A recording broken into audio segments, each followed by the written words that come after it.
ए भाई, मेरी बात को बहुत ध्यान से सुनना। श्रीपाद कह रहे भजन को इससे नहीं तौला जाता कि करोड़पति बन गए तो भजन का लाभ बहुत मिल गया, या भजन शुरू किया तो तुम दरिद्र हो गए। बोले देखो भजन फला नहीं, जिस दिन से वृंदावन गए सत्संग सुना उसी दिन से सब चौपट हो गया। दोनों बातें समझना। महारंकत्वे वा परम विभवे सिंगे पे है। अगर रसिकों के संग का रंग चढ़ेगा तभी इस मार्ग में चल सकते हो, नहीं तो फिसलन ही फिसलन है। महारंकत्व हो सकता है जिस दिन से भजन शुरू करो उस दिन से शुरू हो जाए तुम्हारा पाप का संयोग जो पूर्व जमा हुआ है, क्योंकि नष्ट होकर अब तुम्हें भगवत प्राप्ति करानी है। कल एक साधक भारी रोग से ग्रसित, और वो बोला कि हमें लगता है कोई वैष्णव अपराध बन गया। क्यों? नहीं, ये शरीर में। अरे बावरेपन में हम कह रहे शरीर रोग से ग्रसित है तो बुद्धि को तो स्वस्थ रख ले। बुद्धि रोगी हो गई तो शरीर स्वस्थ होने पर भी महान नरक जैसा उसको दिन और रात व्यतीत होता है, नारकी भोगों का चिंतन करते हुए। कोई अपराध तब बनता है जब अहंकार होता है, ध्यान रखना। और तुम जो सब शरणागत हो, रोज ऐसा मंजना लगता है कि तुम्हारे अहंकार चढ़ पाएगा। रोज बर्तन मांजा जाए तो चाहे जितना गंदा हो एक दिन चमकने लगता है। ये सत्संग भाग भर मत जाना, पक्का समझना। जितने बैठे हो अनुभव कर लेना, जहां कमजोरी है यही लगेगा सिर्फ मेरे लिए बोला जा रहा है। और सत्य मानना, ये सत्संग है, ये सार्वजनिक भगवदानंद के लिए किसी व्यक्ति का लक्ष्य करके नहीं, सार्वजनिक सार्वभौम सत्संग होता है। शरीर का रोगों से ग्रसित हो जाना या कोई विपत्ति आ जाना ये हमारे पूर्व अपराध का है, पूर्व पाप का है। वर्तमान में यदि वैष्णव अपराध होगा तो शारीरिक दंड नहीं मानसिक दंड होगा। क्या? आपका भजन रोक दिया जाएगा। तत्कालिक आप बहुत शुद्ध वैष्णव पवित्र हृदय के हैं, अगर कोई त्रुटि हो गई तो तत्कालिक दंड मिलता है। खोपड़ी दीवाल में लग गई, चबेटा लग गया, दांत से जबान कट गई, अचानक कोई ऐसी घटना घट गई, थोड़ी मोड़ी चोट, ऐसा असाध्य रोगों का सृजन पूर्व शरीर रचने के पहले ही होता है, जो पूर्व पाप से है। आज हम भजन कर रहे हैं लेकिन पूर्व पाप रचित इसमें जो सृजन किया गया रोग वो पहले का है, आज से थोड़ी उत्पन्न हुआ है। तो साधक को बहुत विवेकवान रहना चाहिए, नहीं तो अब हमारा शरीर अस्वस्थ और बुद्धि अस्वस्थ, यही मूर्खता नहीं। शरीर स्वस्थ और बुद्धि स्वस्थ है तो हम परमानंद में मगन ठिंगे पे रखा है। हमारी बात को समझना। हमारी बुद्धि भगवदाकार है तो पूरे शरीर में कीड़ा पड़े हो, गलता लगाओ तो कुछ फर्क नहीं है। और बुद्धि विषयाकार है तो चाहे एसी में बैठे हो जलोगे, देखा है। इन समस्याओं का समाधान करने के लिए ही अध्यात्म है, रुपया नहीं है, पद नहीं है। समस्त समस्याओं का समाधान अध्यात्म से होता है, विवेक से होता है। ध्यान दीजिए, परमार्थ पे चल रहे हो तो महारंकत्वे वा परम विभवे, हमारे कदम नहीं रुकेंगे। चाहे हमें ऐसी परिस्थिति दे दी जाए कि भोजन के लिए भी तरसने लगे, और चाहे परम विभवे, ऐसा होता है। ये ना सोचे दोनों बातें होती हैं। एक है चक्रवर्ती सम्राट अम्बरीश जी महाभागवत, और दूसरे चीदर चिदरानी जी महाभागवत, जिनके यहां अतिथि पीपाजी सीता सहचरी आते तो अंदर जाकर अपनी पत्नी से कहते कि आज तो बहुत बड़ा अनर्थ हो जाएगा। उनका क्यों भगवान? बोले बहुत बड़े संत अतिथि आए और आज हमारे पास कुछ नहीं है। जरा विचार करना, उनके घर में दरवाजे और खिड़की भी नहीं रह गई थी। क्यों? संत आते तो खिड़की बेचे आए, 4 मुट्ठी चावल उबाल कर उनको पवा दिए, दरवाजा बेचे। मिट्टी का पात्र था जिसमें रसोई अमनिया करते थे, कुछ नहीं रह गया था जो बेचा जा सके। एक वस्त्र शरीर में था चिदरानी जी के। उन्होंने कहा भगवान अतिथि भूखा नहीं जाएगा। पढ़ के देख लो भक्तमाल जी में श्री नाभा जी ने चरित्र लिखा, जो दिव्य दृष्टि संपन्न महापुरुष। कहा कैसे? बोले वस्त्र है ना कुछ तो बिक ही जाएगा, तो अतिथि को कुछ ना कुछ 4 मुट्ठी चना ही मिल जाएगा, अतिथि तो भूखा नहीं जाएगा, संत तो भूखे नहीं जाएंगे। और महाभागवत जिनके दर्शन करने द्वारिकाधीश के दिव्य दर्शन करके सीता सहचरी और पीपा जी आ रहे हैं, उनके दर्शन करने स्थिति क्या है? खाने पीने की तो बात जाने दो, पहनने के लिए भी सीधे वस्त्र नहीं, एक ही वस्त्र था चिदरानी जी के, उतार के दे दिया। बेचा जाके जो कुछ बिका, जो कुछ भी रूखा सूखा पत्तल में लगाया, और बाहर पीपा जी सीता सहचरी के साथ पाओ भगवान। वो समझ गई, स्थिति महारानी थी बहुत प्रवीण, समझ गई कि भोजन देख के समझ गई कि स्थिति क्या, घर देख के उनकी वेशभूषा। तो उन्होंने कहा कि भक्तानी जी को भी बुलाओ, चारों बैठ कर पाते जो भी है। वहां नहीं आप पाइए, वो तो रसोई में है। तो उनका फिर क्या होता, मैं रसोई से लिवा लाती हूँ। अब उनको अगर पीपा जी कहते तो शायद चीदर जी कहते कि आप रुक जाओ, लेकिन सीता सहचरी जी तो सीधे रसोई में गई तो दिगंबर बैठी थी। समझ गए देखते अंदर घर का हाल देखकर उनको आंसू आ गए, क्योंकि महारानी रह चुकी है वो स्वयं, तो परम वैराग्य से रहती थी, टाट लगा के। महारानी होते हुए भी टाट लगा करके भगवान की भक्ति में। सीता सहचरी जी बहुत ही ज्ञान संपन्न देवी, देखते ही उनको समझ में आ गया कि ओहो अकिंचनता की हद है इनके घर में, खाने के लिए दाना नहीं, कहीं कुछ नहीं। और तो उन्होंने कहा देवी तुम निर्वस्त्र कैसे बैठी हो?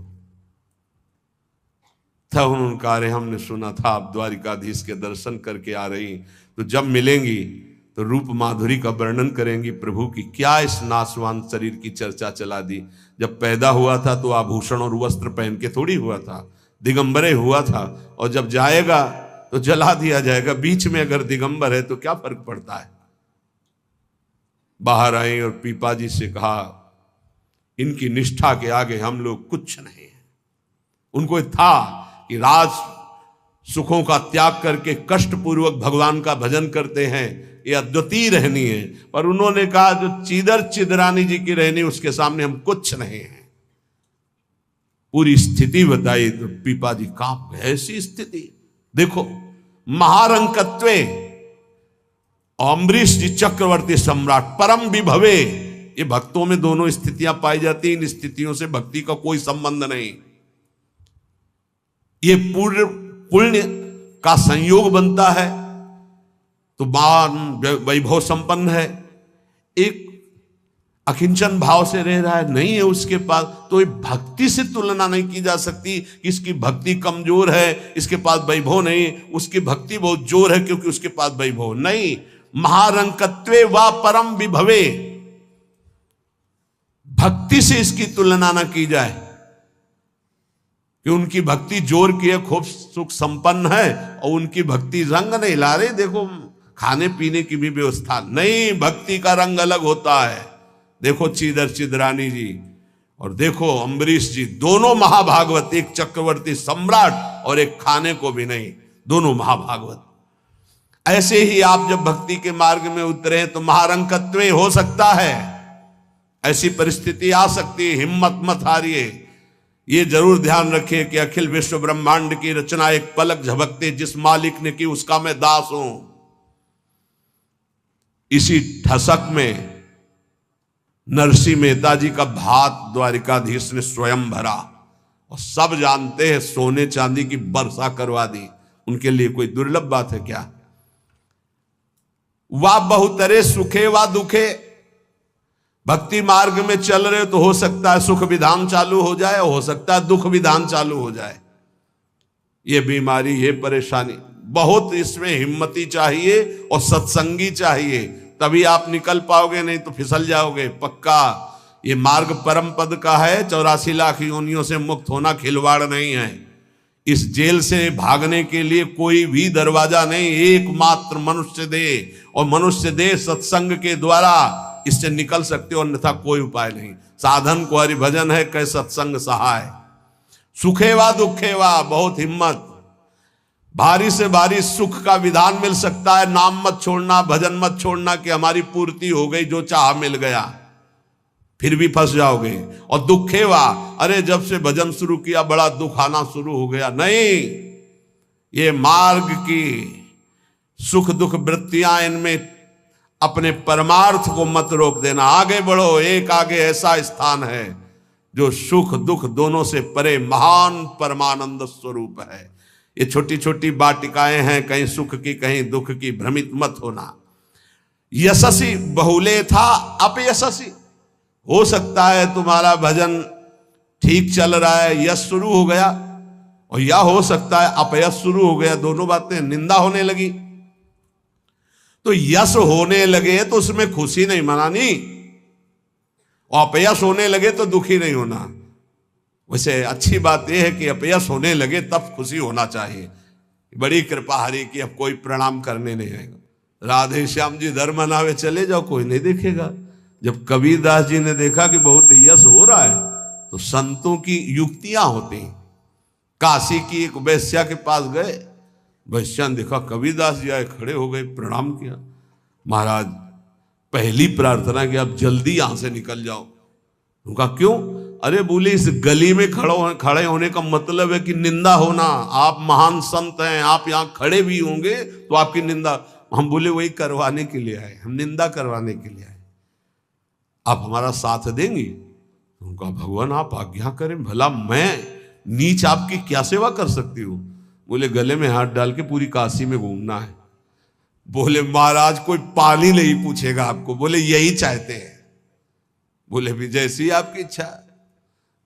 गंगा जल भरा, थोड़ा रंग वंग डाल के, एक हाथ में गंगा जल की बोतल, दूसरे हाथ में वैश्या। अरे बोले देखो देखो, दूसरे दिन से कबीरदास जी की कुटिया शांत, कोई प्रणाम नमस्कार नहीं। अरे हम जानते थे, कुछ तो कहते हम जानते थे पहले से, असलियत तो यही है। और कुछ कहते यार कुछ तो गड़बड़ है, ऐसे महात्मा तो नहीं है। फिर भी जो कुछ श्रद्धा रखते थे वो इस बात से नहीं गए कि ठीक है अच्छे हैं पर ऐसा कैसे कर सकते हैं, छोड़ो यार। वहां कोई प्रणाम नहीं, बड़े चैन से भजन करने लगे। युक्तियां संतों की होती, पर वो युक्ति सिद्ध ही करे, जीना मुश्किल हो जाएगा अगर हिम्मत नहीं है, भगवत प्राप्त नहीं है। सिद्धों की बात है, उपद्रव न करे कि अब हम भी कुछ थोड़ा ऐसा कर पिट जाओगे। हाँ हाँ, सिद्धों की बात अलग है। फिर राजा को अश्रद्धा हुई तो चमत्कार भी उनके जीवन में था ऐसा कि दिखाया, होश उड़ गए। तो कहा भगवान वो, बोले वो जन साधारण की आंखों में धूल डालने के लिए बहुत एकत्रित हो गए, भजन में बड़ा विघ्न पड़ने लगा। यशस्वी बहुले था अपयशस्वी। देख लो भक्ति का मार्ग, आप खिलवाड़ मत समझो। महारंकत्वे व परम विभवे, मेरे कदम नहीं रुकेंगे, चाहे भिखारी बना के रखो चाहे चक्रवर्ती राजा बना दो। बहुतरे सुखे वा दुखे वा, भारी सुख दे दो या भारी दुख दे दो, कदम नहीं रुकेंगे आपकी तरफ से। यशस्वी बहुले था अपयशस्वी, चाहे यशस्वी बना दो चाहे निंदा कराने, खूब निंदा कराओ, हमें मार निंदा हो तो भी हमारा मार्ग नहीं रुकेगा। आगे मणुआ लोस्ट्रे, चाहे मणि दे दो और चाहे माटी के घरौंदे पे रखो, हमें कोई फर्क नहीं पड़ता। महलों में रखो चाहे झोपड़ी में वास दो। सुहृदे परम व द्वेष्यति, सब लोग हमें प्यार करें या सब हमसे द्वेष करें, कोई फर्क नहीं पड़ता, हम अपने मार्ग पर चलेंगे। समा दृष्टि नित्यम मम भवति वृंदावन जुषा, मैं ऐसी सम दृष्टि रख के चलूंगा। हे वृंदावन धाम, मुझे सामर्थ्य प्रदान करो कि मेरे कदम किसी भी स्थिति में लड़खड़ाए नहीं। ये बहुत बड़ी बात है। बिना इस बात के आए बात की बात में नहीं पहुंचा जाता।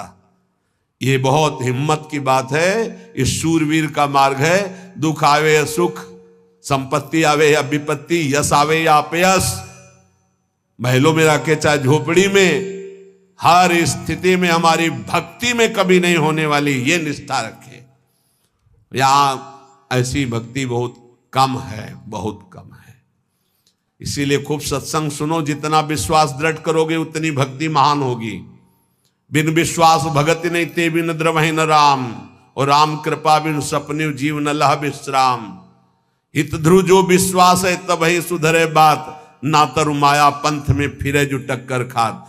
और ये स्थिति समत्व की तभी आती जब इष्ट में ममत्व हो जाता है कि अब आपको नहीं छोड़ सकते, चाहे जो कुछ हो जाए प्रभु, चाहे जैसी परिस्थिति हो। संतों की वाणी, इष्ट में अपने सुदृढ़ अनन्यता हो जाना। राधा वल्लभ ध्यान धरोउर, राधा वल्लभ इष्ट हमारे, राधा वल्लभ नाम जपोनित, राधा वल्लभ ही में धारे। राधा वल्लभ जीवन है मम, राधा वल्लभ प्राण ते प्यारे, राधा वल्लभ नैन बसे, सरस माधुरी होत नहीं छिन न्यारे। परम संत श्री रसिक सरस माधुरी जी कह रहे हैं, राधा वल्लभ का ही नाम हमारी जिह्वा में और राधा वल्लभ का ध्यान हमारे हृदय में, क्योंकि इष्ट हमारे राधा वल्लभ। राधा वल्लभ का हृदय में ध्यान और मुख में नाम, ये आचार्य चरण भी आदेश करते हैं। सबसो हित निष्काम मति, श्री वृंदावन विश्राम, श्री राधा वल्लभ लाल को हृदय ध्यान मुख नाम। जो आचार्य का है इष्ट उसके अधीन होते हैं, तो हर समय हमारे मुख से राधा वल्लभ राधा वल्लभ राधा वल्लभ।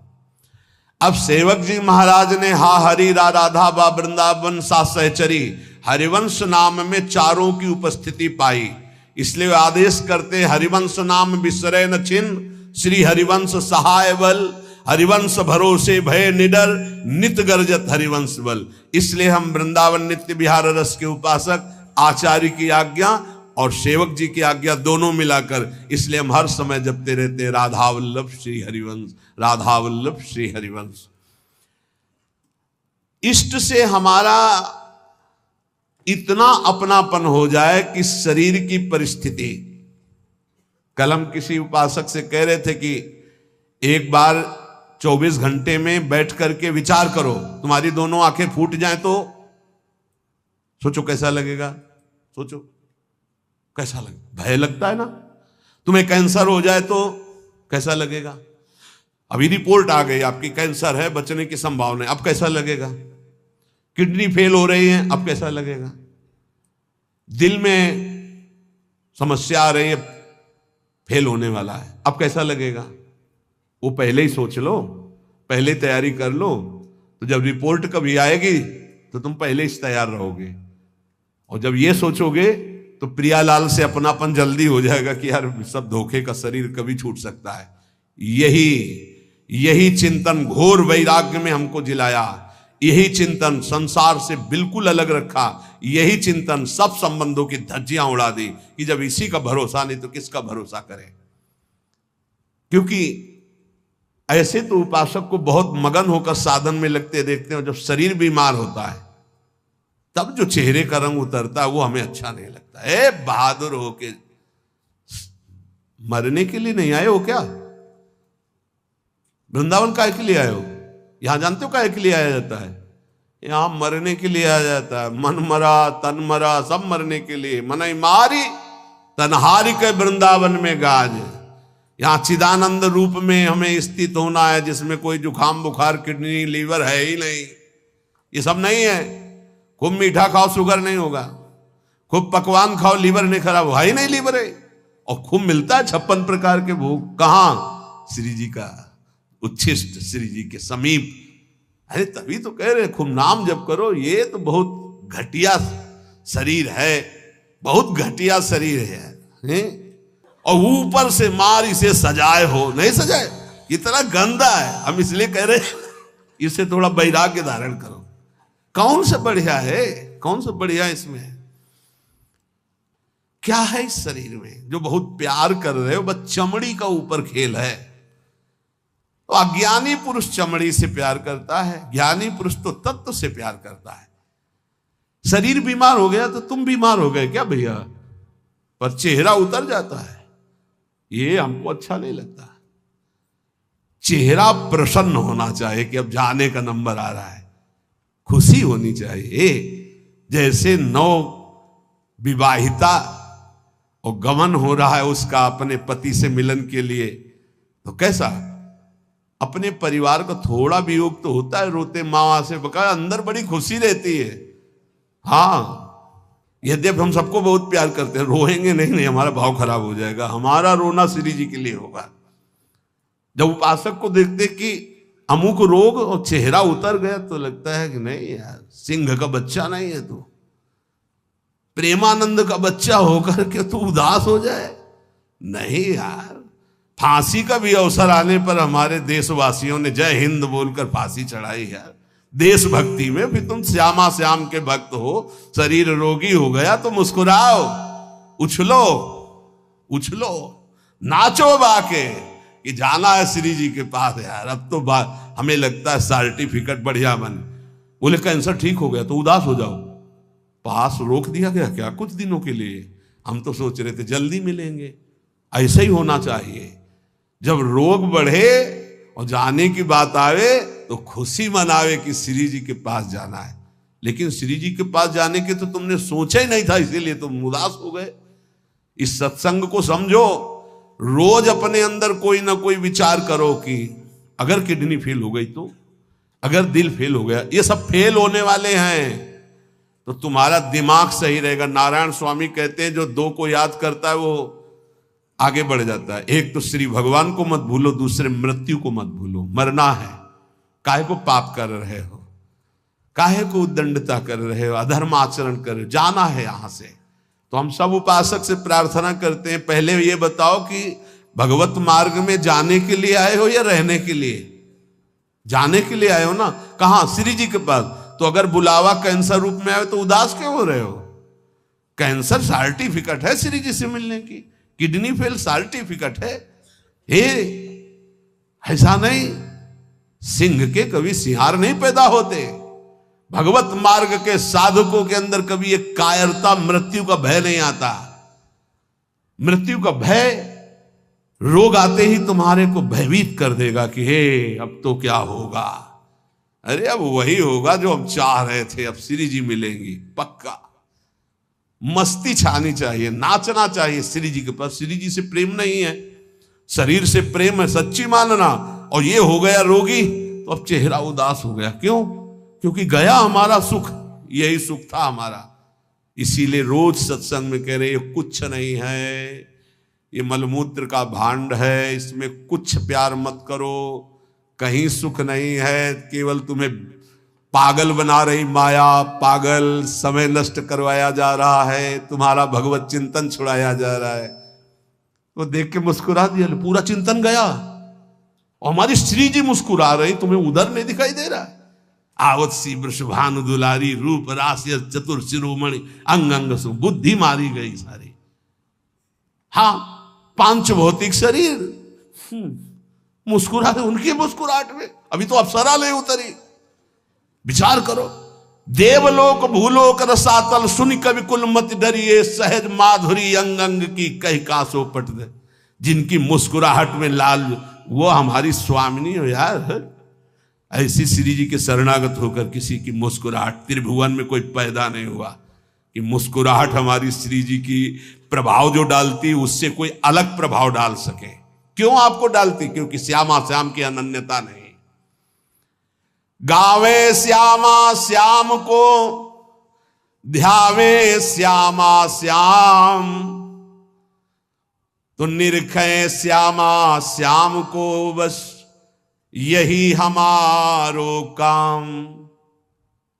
कुछ कठिन नहीं है श्यामा श्याम से मिलना, सच्ची बात कह रहा हूं, हृदय की बात कह रहा हूं। बस इनके सिवा कोई हमारा ना हो तो जल्दी मिल जाए, पर इनके सिवा और जो कोई है हटा नहीं पा रहे, नहीं हटा पा रहे। लग लो कब तक तुम्हारा संग कौन देता देखते हैं। मात तात सुतदार देह में मति अरुझे मति मंदा, हित किशोर को है चकोर तो लख वृंदावन चंदा। कोई तुम्हारा नहीं प्यारे। जिस दिन हृदय में आ जाएगा श्यामा श्याम के सिवा कोई नहीं है, तो सच्ची मानिए ये गलवैया दिए मुस्कुराते आपको आकाश में देखोगे तो आकाश में, धरती में देखोगे तो धरती में, दसों दिशाओं में जिधर दृष्टि जाएगी यही आएंगे, निहाल हो जाओगे। बहुत रिझवार ठाकुर है जुगल सरकार, बहुत रिझवार। ये जो हम बोल रहे हैं ना, पक्की बात समझ, बहुत रिझवार हैं, पर आपका कोई है इसीलिए वो सामने नहीं आ रहे। जिस दिन आपके हृदय में कोई नहीं होगा उसी दिन, हाँ, यह जोरी अविचल वृंदावन नाही नान सो काज। बोले गावे श्यामा श्याम को, ध्यावे श्यामा श्याम। श्यामा श्याम कैसे बसे होते हैं? यही हैं, बिल्कुल यही है।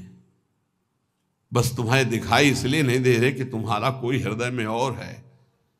नहीं, जैसे ये कैमरा खड़ा है ना, देखो जुगल कैमरा खड़ा है, ऐसे गलवैया धारे खड़े हैं, तुम्हें कैमरा नजर आएगा और यहीं वो खड़े हैं। बस अपनापन केवल उनसे हो, सच्ची मानिए। वो देख देख के मुस्कुरा रहे हैं। बस ये जरूर है कि तुम्हारे ऊपर कृपा दृष्टि हो चुकी है, बस तुम अपनी कृपा कर लो। इनके सिवा किसी को अपना मत मानो, बहुत जल्दी दर्शन हो जाएंगे, बहुत जल्दी। जिस समय जीव के हृदय में केवल ये, बस आपके सिवा कोई, उनको समझाने की जरूरत नहीं, सफाई देने की जरूरत नहीं, वो इंतजार कर रहे हैं केवल इसी बात का कि संत संग से, गुरु कृपा से तुम सब संबंधों का, सबकी ममता ताक बटोरी, मम पद मन ही बांधी बरडोरी। बस केवल इतनी साधना है, बहुत जल्दी लाभ प्राप्त हो जाएगा, बहुत जल्दी। गावे श्यामा श्याम को, ध्यावे श्यामा श्याम, तो निरखें श्यामा श्याम को, यही हमारो काम, यही हमारो काम। नाम दंपति लो लागी, निज सेवा सुख रंग महल लीला अनुरागी। सरस माधुरी रंग रंगे, मदमाते डोले, और मिले रसिक सजाती संग खोल, अंतर ते मृदु बोले। अगर सजाती रसिक जन मिल जाए तो प्रेमी जनों का हृदय खुलकर उनको प्रेम रस में डुबोता है। नहीं तो रात दिन अपने श्यामा श्याम का गायन, उन्हीं में चित्त को डुबोना।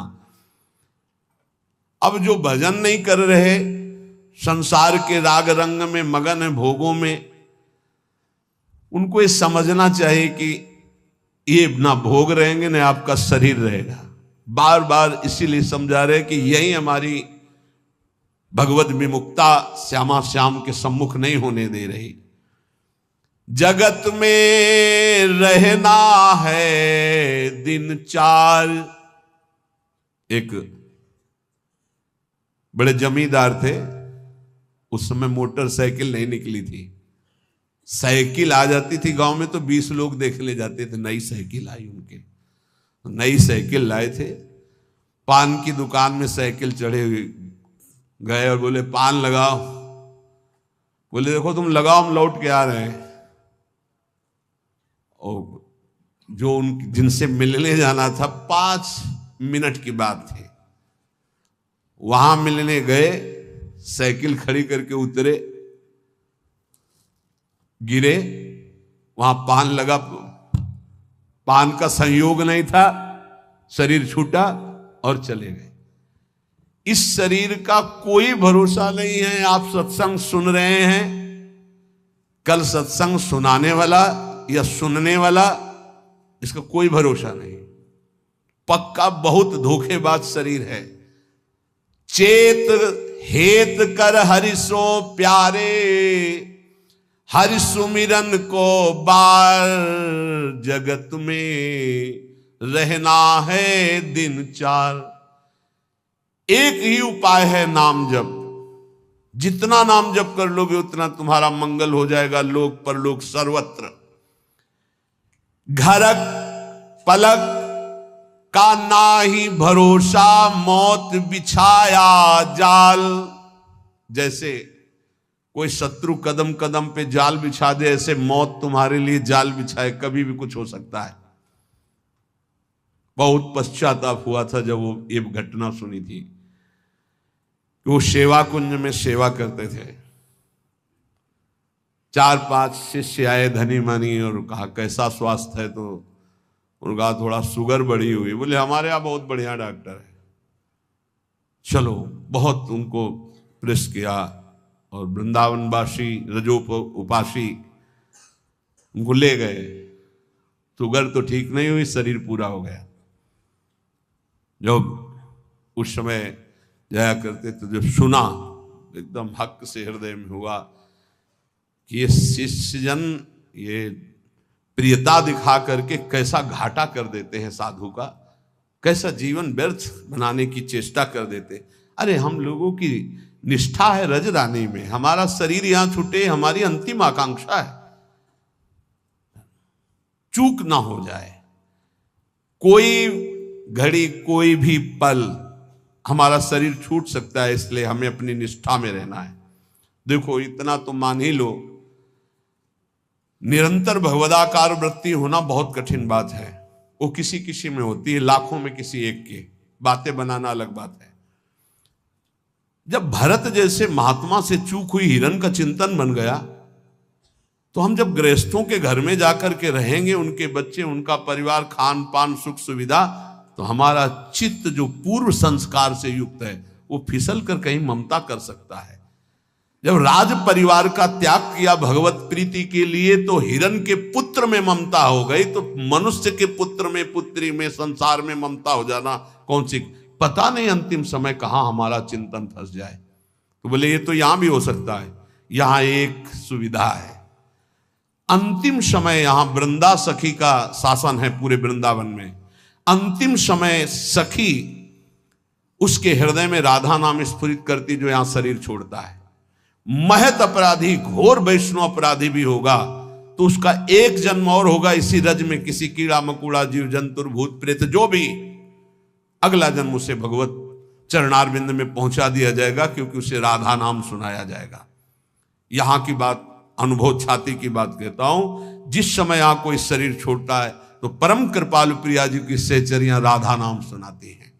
तो हमें इस बात पर विश्वास है कि अगर हमारा चिंतन भी बिगड़ रहा होगा और हम इस रज में शरीर छोड़ेंगे, तो श्री जी की सखियां हमारा चिंतन बना देंगी राधा नाम का।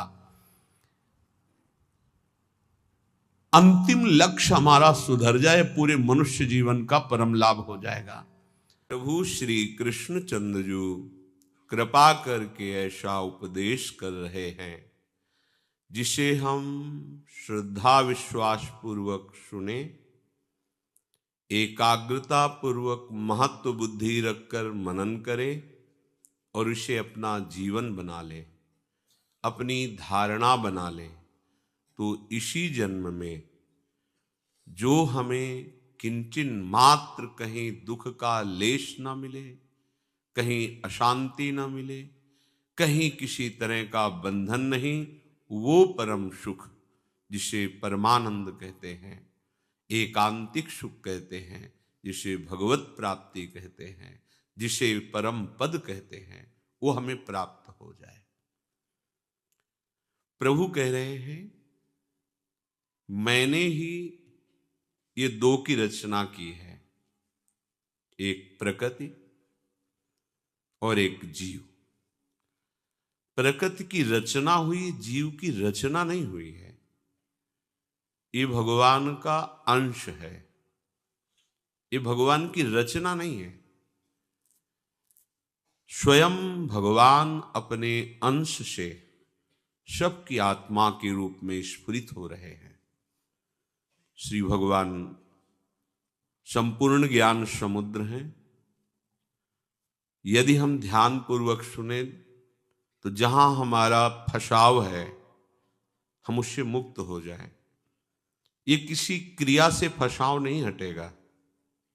यदि आपको ऐसा कुछ भ्रम हो कि मैं तपस्या या कोई बहुत बड़ी क्लिष्ट क्रिया करके इस फसाव को मुक्त कर लेंगे, तो असंभव।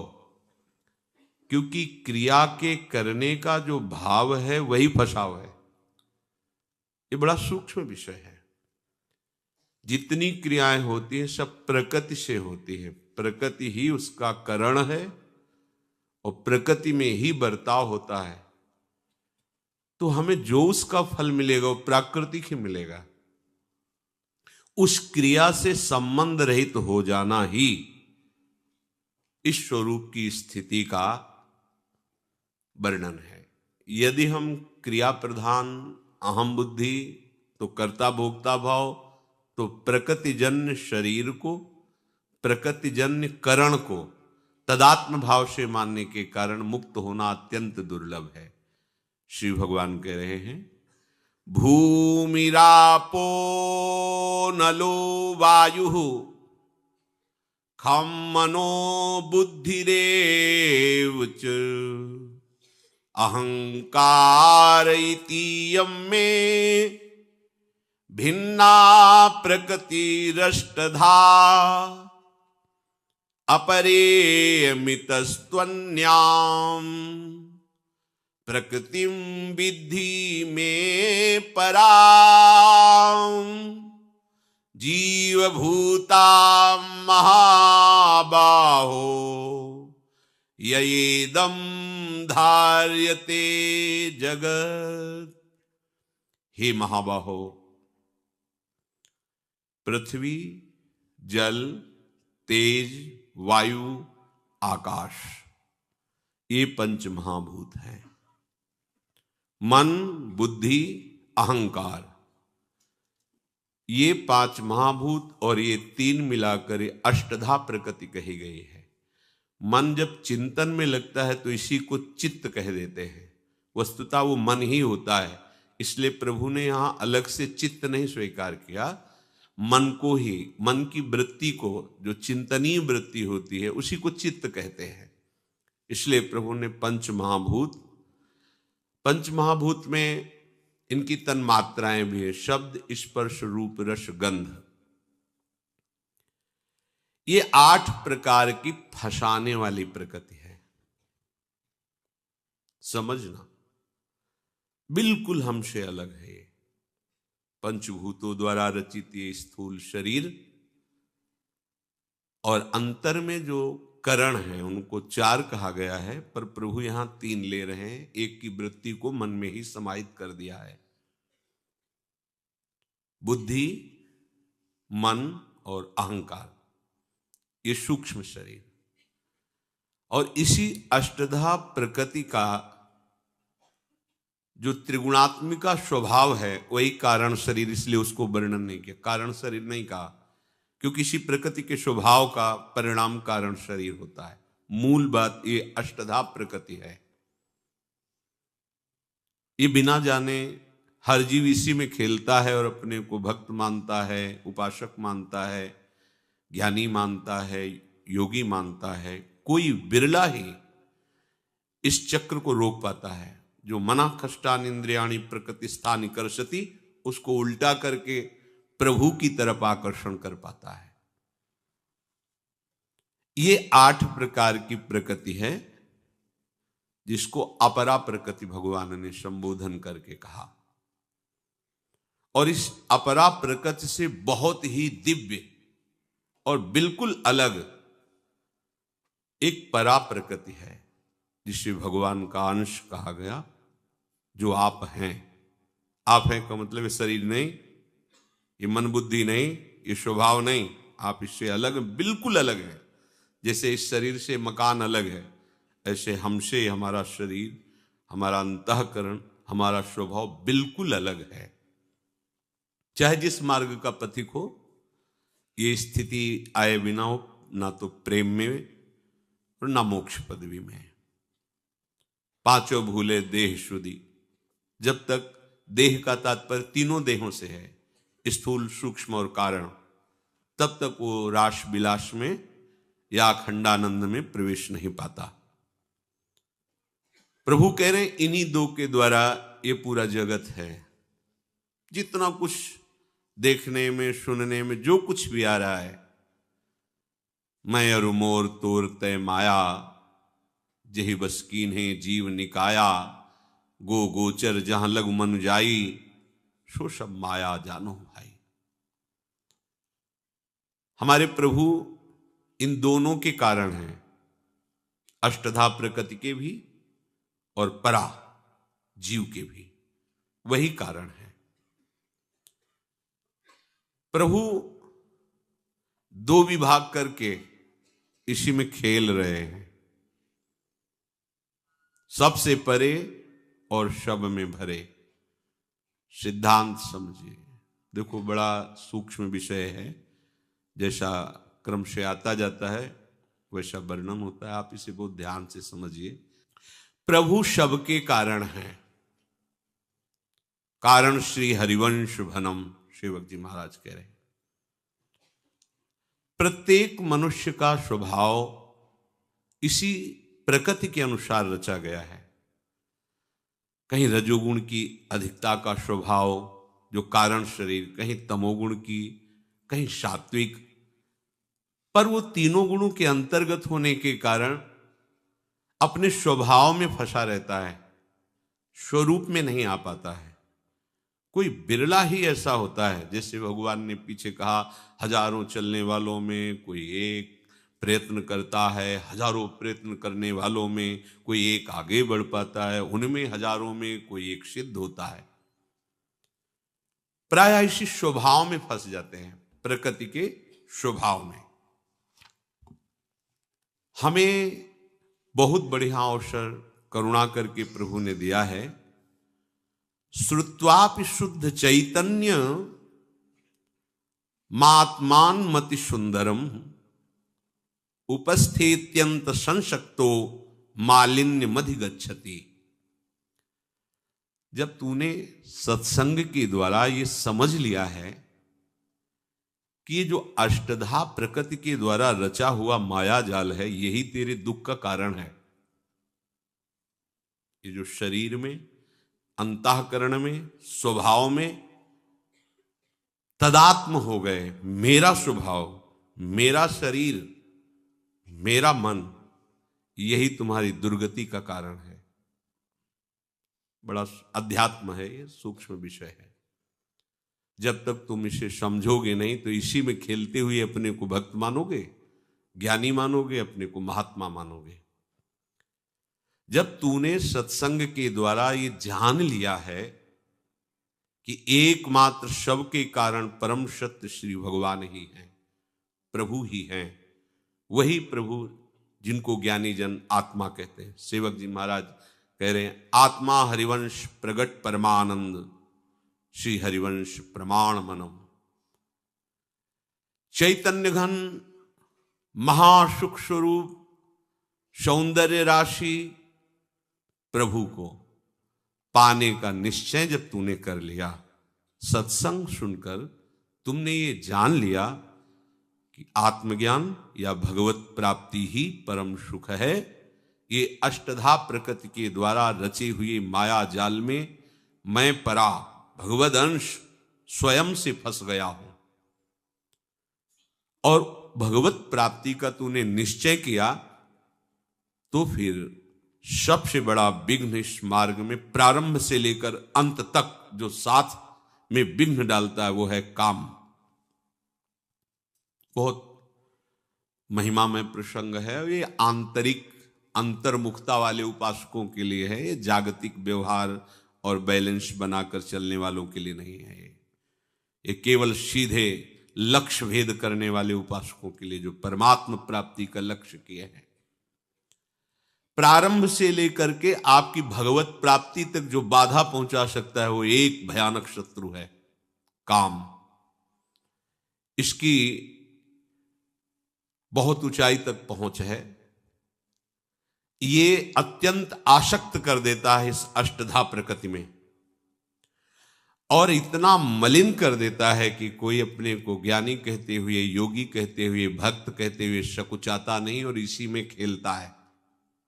जब आपने सत्संग के द्वारा निश्चय कर लिया कि ये प्रकृति माया फंसाने वाली है, मैं जन्म जन्म से इनके ही आकर्षण में भटकता आ रहा हूं, अब मुझे भगवत प्राप्ति करनी है, तो आपको ये समझना होगा कि प्रारंभ से लेकर भगवत प्राप्ति तक एक महान शत्रु है जो आपका पीछा नहीं छोड़ेगा, उसका नाम है काम।